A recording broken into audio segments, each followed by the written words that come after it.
the importance of this moment of the 1950s for thinking about this text of the 1850s for you is that it's informing how we read the text now. There's no way for us in the present, in 2016, to read Moby Dick without dealing with this cultural appropriation of Moby Dick during the Cold War. Right? Well, actually, I wanted to read the Cold War's reading of Moby Dick, not in order to adhere to it or to sign on to it, sure, but in order to call attention to the way in which that reading had appropriated Moby Dick, which exceeds any specific appropriation for the ideological needs of the Cold War consensus.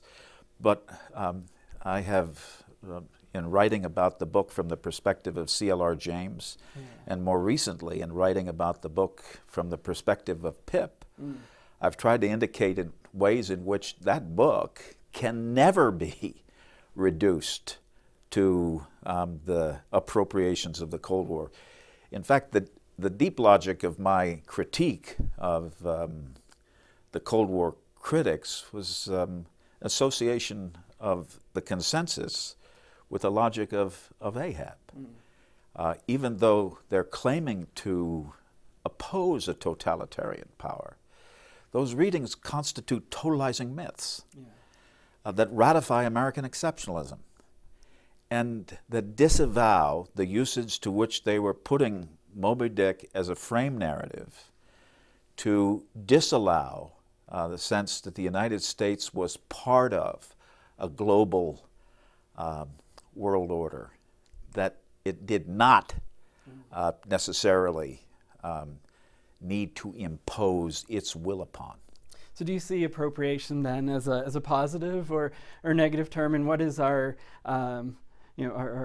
feeling in the present when we read it? Are cultural appropriations of Moby Dick never going to totalize, never exhaust the I don't think they will ever. I don't think they will. And is it a positive thing for American or even now global culture, right, to pick up and appropriate this text? The word appropriation is a word that perhaps puts too negative a valence on the ways in which the text has been reimagined and reconfigured and reconstellated. Those would be alternative ways to describe the taking up of different dimensions of this text. Because the Moby Dick appeals to the imagination and the capacity of the imagination to construct a frame that I would call a cultural imaginary, that allows certain dimensions to become vividly recognizable. An imaginary frame is sort of like a scene design, or sort of like a frame in a film. It allows for the images that frame has included and valorized to appear, even as it disavows other images which it cannot accommodate. So I see the different ways in which Moby Dick has been received in different cultural moments as more of an indication of the culture that's doing the appropriating than it is let's call it an adequate reading of Moby Dick. Moby Dick is sort of like the figures in a Rorschach test.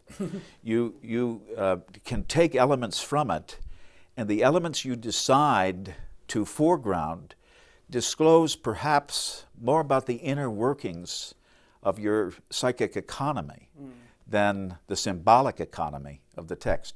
For example, in this remarkable work by Rockwell Kent, in a book that came out in 1930, 1931, a popular presentation of this grand epic that many considered previously unreadable.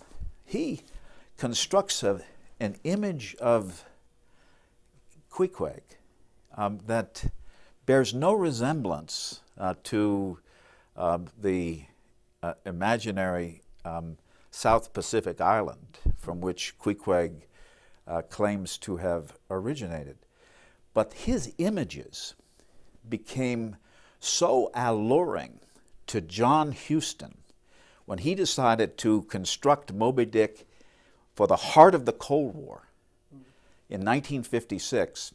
Instead of going to actually existing South Pacific Islanders, he took the image of Queequeg that Rockwell Kent had imagined in 1930, and he found an Austrian whose facial features he felt were so comparable to Rockwell Kent's image of Queequeg, Friedrich von Ledebur, who he asked to have tattoos placed on his face and body, so that Queequeg, instead of appearing at a time in which the Asia Pacific was becoming, for the United States, an area of great contestation, became for John Huston a way of disavowing, of refusing, at the level of the frame of his film, all of what he considered to be the political complications of the Asia Pacific. So to get an Austrian to go as Queequeg as a kind of minstrel became for him a way of indicating what he considered to be the imperatives of the United States in 1956. And he considered the imperatives to include displacing actually existing Asia Pacific members of the Pequot's crew with Austrians in minstrel costume.